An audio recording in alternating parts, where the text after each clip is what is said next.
สวัสดีครับตอนนี้เรากำลังอยู่ที่น้ำตกของเจ้านะฮะเดี๋ยวเราจะพาเด็กๆทุกคนไปที่น้ำตกนี่นะครับก็มาถึงก็เขาจะบอกเลยว่าจะเปิด8 โมงแล้วก็ปิด5 โมงซึ่งตอนนี้เราก็มาถึงประมาณ4 โมงครึ่งนะฮะ เกือบปิดแล้วนี่นะครับเดี๋ยวเราจะพาทุกคนนะครับที่ไม่เคยมาเที่ยวน้ำตกเนี่ยไปดูนะครับวันนี้เป็นเดือนอะไรวันนี้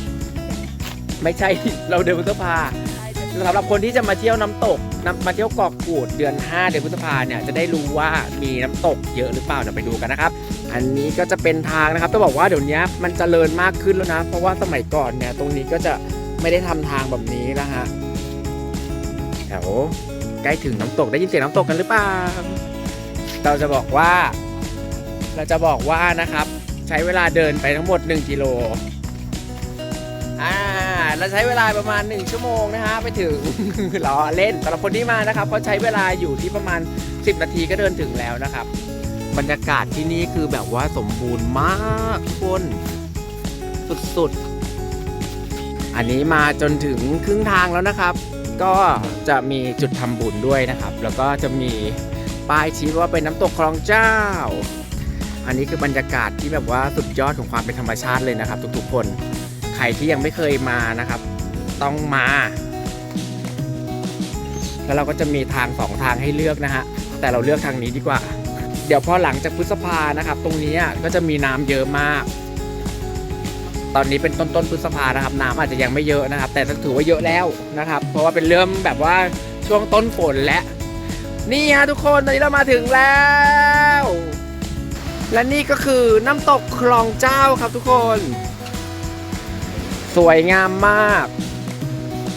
เดี๋ยวจะพาขึ้นไปด้านบนนะครับเดี๋ยวเราก็จะปีนกันขึ้นไปนะฮะทุกคนเดี๋ยวเราจะต้องปีนขึ้นไปกันนะฮะแล้วก็ขึ้นไปดู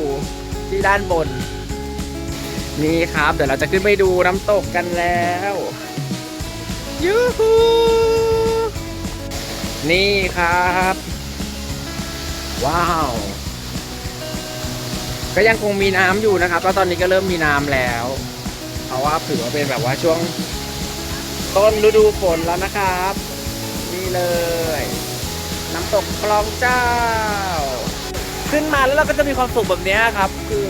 อากาศดีมากแล้วก็เย็นแล้วก็จะมีน้ำตกนะครับให้พวกเราเล่นเดี๋ยวเราก็จะลงไปเล่นกันแล้วนะฮะสวยงามครับทุกคน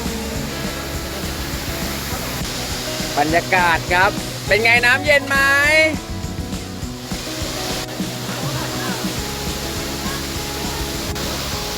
บรรยากาศที่นี่นะครับก็ยังไงก็ลองมากันนะครับเกาะกูด